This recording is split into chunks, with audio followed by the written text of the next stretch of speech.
की शुरुआत में हम एक वीरान हवेली को देखते हैं जहाँ बहुत सारे लोग पार्टी कर रहे थे। तभी वहाँ पर एक लड़की आती है और खड़े खड़े ही मुद्द देती है। यह सब देखकर वहाँ के सारे लोग उसे बहुत टेढ़ी नजर से घूरने लगते हैं और वहीं खड़े उसकी मॉम उसके इस काम से बहुत ही शर्मिंदा महसूस होती है और उसे वहीं लेटाकर दे चप्पल देने लगती है, क्योंकि उस बच्ची के ऊपर कोई भूत का साया था। जिसके बाद उसकी मॉम एक तरारा पुक को बुलाती है। तरारा पुक जैसे ही उस भूतिया लड़की को देखता है उसकी फट के 464 हो जाती है। इसके बाद किसी तरह से हिम्मत करके तरारा पुक उसे अपने मंत्र से ठीक करने की कोशिश करता है, लेकिन उस भूतिया लड़की के ऊपर उस मंत्र का कोई फर्क नहीं पड़ता।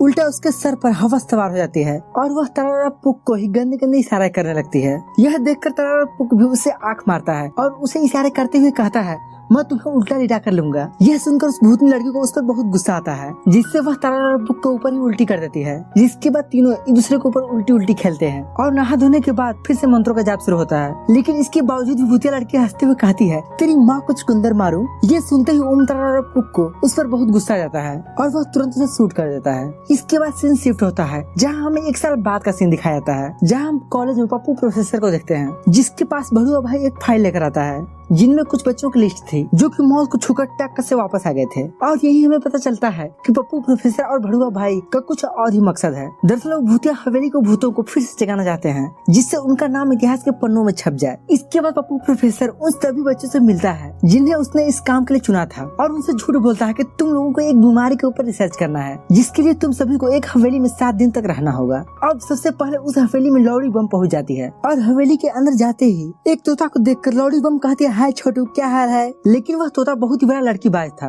जो कहता है, मैं छोटा नहीं हूँ, मेरा कदर से भी बड़ा है। यह सुनकर लौड़ी बम एकदम से चुप हो जाती है और वहाँ चुपचाप चली जाती है। और आगे जाने के बाद उस हवेली में उसकी मुलाकात दिल गोबर नाम के एक गंदे आदमी से होती है, जो कि बहुत ही बड़ा बकचोद और एक नंबर का चूतिया आदमी था, जिसका एक हाथ बहुत छोटा था। जिसके बाद लौड़ी बम को उसका रूम दिखाता है और वही रास्ते में जाते समय एक पुतला बैठा था जो कि लौड़ी बम के चूतड़ों पर जोर से हाथ मारता है। इससे लौड़ी बम को बहुत अजीब लगता है, लेकिन वो समझ नहीं पाते कि आखिर किसने किया। अब दूसरी तरफ हम भड़ुआ भाई और पप्पू प्रोफेसर को देखते हैं जिन्होंने अपने सारे रूम्स में कैमरा सेट कर दिया था, यहाँ तक कि बाथरूम में भी, जिससे कि वह सारी भूतिया हरकतों को कैद कर सके और अपना नाम इतिहास के पन्नों में दर्ज करवा सके। जिसके बाद भड़ुआ भाई उस तोते के पास जाता है और कहता है, क्या हाल है छोटू। तो तोता कहता है, तेरी माँ को प्रणाम करूं, क्या नाक वाले। यह सुनकर भड़ुआ भाई भड़क जाता है।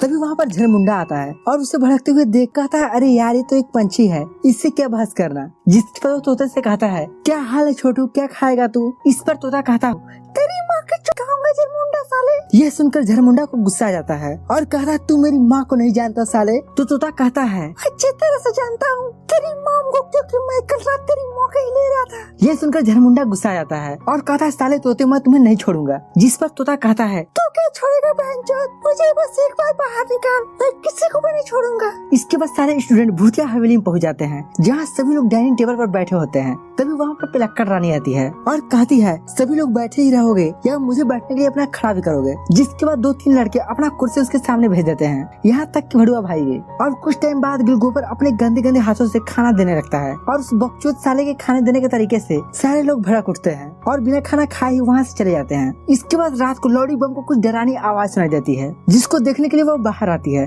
तभी वहाँ पर झिंगुर पान मसाला भी आता है और उसके साथ जाने के लिए तैयार होता है। और थोड़ी दूर आगे जाने पर उन्हें एक खून के पैरों का निशान मिलता है, जिसे फॉलो करते हुए वे एक सीक्रेट कमरे में पहुंच जाते हैं, जहां लौड़ी बम को एक न्यूज़पेपर मिलता है जिसमें लिखा था कि ह्यूकेंस और उसकी वाइफ की इसी कमरे में मौत हुआ था। यह सुनकर वो थोड़ा नर्वस हो जाते हैं और तभी उन्हें एक तस्वीर दिखती है जिसकी शक्ल बिल्कुल लौड़ी बम से मिलती हुई थी। दरअसल वह तस्वीर ह्यूकेंस की वाइफ की थी। तब झंकुर पान मसाला लौड़ी बम से कहता है कि कुछ चीजें बस तुम्हारे उससे नहीं मिलती। उसकी स्किन थोड़ी ऑयली है लेकिन तुम्हारी नहीं, उसकी चूचियां थोड़ी बड़ी है लेकिन तुम्हारी थोड़ी छोटी है और दूर दूर है। यह सुनकर लौड़ी बम कहती है, बस करो, कुछ भी कहते हो। और वो दोनों वहाँ से चले जाते हैं। वहीं दूसरी तरफ चूसन देवी अपने रूम में सोई होती है। तभी उसके रूम का दरवाजा खुलता है। तभी एक भूत अंदर आकर चूसन देवी की चादर को हटाता है और उसके मुंह में अपना घोड़ा डाल देता है, जहाँ हमें पता चलता है कि वह आत्मा कोई मेल आत्मा है। इसके बाद हवा में ही चूसन देवी को भूत 12 बार चोट देता है और चूसन देवी हवा में इसके बहुत मजा लेती है। दूसरी तरफ कलिया एक्सरसाइज कर रहा था, तभी वो भूत वहाँ भी पहुँच जाता है और कुछ आवाज सुनकर चारपाई के नीचे झांकने लगता है, जिसके अंदर अंदर एक गुड्डे जैसे दिखने वाला एक भूत था जो कि बिल्कुल भी डरावना नहीं था। लेकिन तभी वह भूत उसे अंदर खींचकर उसे वहीं चोट देता है। इसके बाद जब उसकी बारी आती है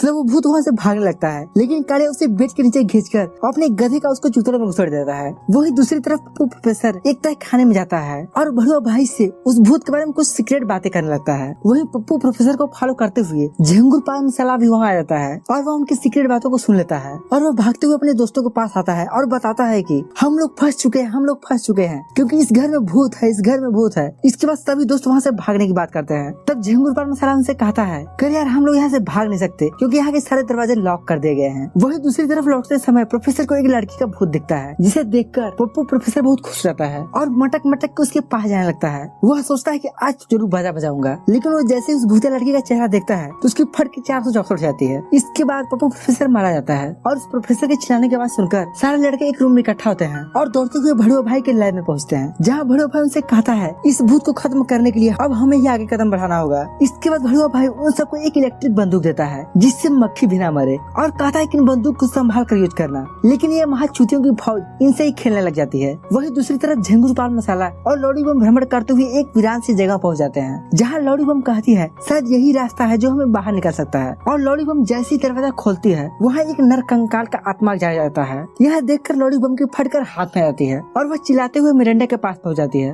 और रोते हुए से कहती है कि मेरे पीछे एक कंकाल है, मेरे पीछे एक कंकाल है। यह सुनकर मिरेंडा कहती है चुप हो जा बहन की लौड़ी, अब मैं तेरे साथ हूँ ना। तभी पीछे से कंकाल आकर उन दोनों को डराने की कोशिश करता है, लेकिन मिरिंडा भी भूतों की माँ थी जिस वजह से वो कहती है सांप सा भोसड़ी के, और वो उस कंकाल के खोपड़ी को उतार लेती है जिससे कंकाल को कुछ दिखाई नहीं देता। और फिर मिरिंडा उसके साथ खेलने लगती है और बारी बारी से उसके सारे हड्डियों को तोड़ देती है, जिसके बाद कंकाल बेचारा दुखी होकर अपनी सारी हड्डियों को समेटकर वहाँ जाने लगता है। यह देखकर वो दोनों लड़कियाँ खूब खिलखिला उठती हैं। तब भूत कहता है दांत मत दिखाओ सालियों, रात में मैं तुम्हारी ही लूंगा। दूसरी तरफ भड़ुआ भाई अकेले ही भूत ढूंढने की हिम्मत कर रहा था, तभी उसके सामने भूत आ जाता है और वो भी व्हील चेयर पर, जिसके बाद दोनों रेस लगाने लग जाते हैं। और रेस लगाने के बाद भड़ुआ भाई इलेक्ट्रिक गन से उस पर वार करता है, लेकिन सारी गोलियां मिस हो जाती हैं। यह देखकर भूत कहता है भोसड़ी ये क्या चला रहा है, इससे तो मेरे बच्चे भी न डरे। इसके बाद दोनों व्हील चेयर से व्हील चेयर को प्रेस करने के लिए दोनों फुल स्पीड में व्हील चेयर को चलाते हैं और अचानक से ब्रेक मारकर दोनों हवा में उछलते हैं, जिसके बाद भड़ुआ भूत को पार करते हुए आगे निकल जाता है और वही व्हील चेयर आपस में टकराकर चकनाचूर हो जाती है। जिसके बाद भड़ुआ उड़ते हुए सीधे अपने लैब में पहुंच जाता है और बाकी के लोग भी डरते हुए भड़ुआ भाई के लैब में पहुंचते हैं, जहाँ वह बताता है कि अगर हमें इस भूत से बचना है तो इस भूत को इस प्लेटफॉर्म तक लाना होगा। यह सुनकर लौड़ी बम भूत को बुलाने जाती है, जिसके आवाज को सुनते ही भूत एक धमाके के साथ वहाँ आ जाता है, लेकिन सीढ़ी से उतरते वक्त उसका पैर फिसल जाता है और वह कलैया मारते हुए नीचे आता है। आखिरकार लौड़ी बम भूत को उस प्लेटफॉर्म तक ले ही आई थी, जिससे उस भूत को हमेशा के लिए सबसे दूर भेज दिया जाएगा। तभी झिंगुर पान मसाला कहता है लौड़ी बम जल्दी करो, वहाँ से हट जाओ, नहीं तो तुम्हारे भी लौड़े लग जाएंगे। जिसके बाद झरमुंडा उसे बचाने के लिए तेजी से दौड़ता है और उसे एक धक्का मारकर उसे बचा लेता है और अंत में भूत को सही सलामत इस गोले से दूसरे गोले पर भेज दिया जाता है और उसे इन चूतियों और इस हवेली से हमेशा के लिए मुक्ति मिल जाती है। यह देखकर सारे लोग खुशी से खिलखिला उठते हैं और एक दूसरे के गले लगने लगते हैं। तो दोस्तों इसी के साथ ही ये अजीबोगरीब कहानी यही पर खत्म होती है। अगर आपको इस वीडियो का एक्सप्लेनेशन पसंद आया हो तो इस वीडियो को लाइक और चैनल सब्सक्राइब जरूर करें। बाकी हम मिलते हैं एक नए दिन एक जबरदस्त वीडियो के साथ, तब तक के लिए बाय बाय।